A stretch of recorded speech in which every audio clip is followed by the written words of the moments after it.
Subscribe করুন Laskar cartoon studio. আপনাকে কি চা বাড়িতে এনে দেবো? দাঁড়ান, আপনাকে আমি চা বাড়িতে এনে দিচ্ছি। আরে না, তোদের তো না এখন ওই যে রমেশ পুলিশ ডিউটি করছে না, ওকে একটু সবক শিখানা পড়েগা। কি সবক শিখাবেন স্যার? আমাকে শুধু বলুন আপনি। আমি ওই রমেশ পুলিশকে এমন ভাবে ধুলাই দেব না, আর কোনোদিন আপনার সঙ্গে এরকম ব্যবহার করতে পারবে না। না না, ওই রমেশ পুলিশ আমাকে কিছু করেনি। আমার একজন লোককে কতদিন ধরে ঘুরাচ্ছে এবং ওকে অনেক মেরেছে। ওর মেয়েকে ও খুঁজে বের করেছে, আমার মেয়ের আসামিকে। কি বলছেন স্যার? ওই রমেশ পুলিশের এত সাহস? আমি এখনই থানায় গিয়ে ওর সবক শিখাচ্ছি, আপনি 1 মিনিট দাঁড়ান স্যার।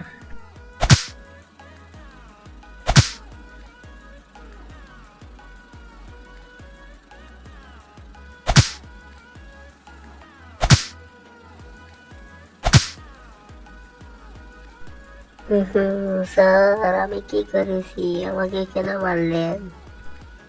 তুই কি করেছিস জানিস না শালা রমেশ পুলিশ? তুই কেন কুদ্দুস মিয়ার মেয়ের আসামিকে খুঁজে বার করলি না তা বল।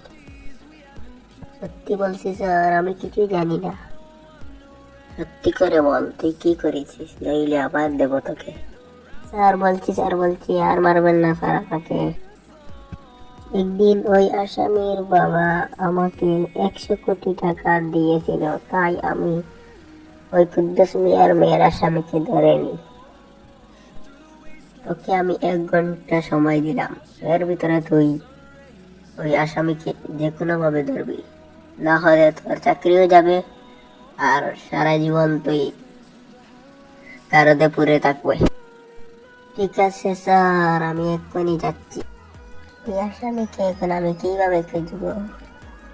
আমরা তো কোনো পাচ্ছি না। যাই ওর বাড়িতে গিয়ে খোঁজ করি। আরে শালা, তুই এখানে? তোকে এক্ষুনি পুলিশে নেব। আরে স্যার, আপনি, আপনার কি টাকা লাগবে? আর একটু কি দেবো? আরে দেখ, টাকা রাখ, আজকে তোকে নেবেই নেব। আরে স্যার, ভুলে যাবেন না আমি কার ছেলে।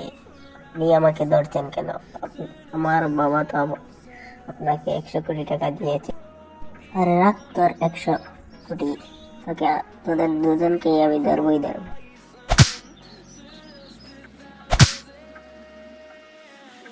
আরে আর আমি কি একা করেছি নাকি? আমার সঙ্গে তো আমার বন্ধুগুলাই চলে। তোকে কি একা কি ধরবো নাকি? তোর বাবাকে, তোকে, তোর বন্ধুগুলা কি ধরবো একসঙ্গে। আর তোদের ফাঁসিও হবে, তোদের সবাইকে। আর বন্ধুরা, কেমন লাগলো কাহিনীটি? আর ওই কেল্টু মুস্তান কি ভালো কাজ করেছেন? কমেন্ট করে জানাবেন। দেখা হবে আরেক ভিডিওতে। এখন আমি বিদায় নিচ্ছি। আমার নাম একরাম।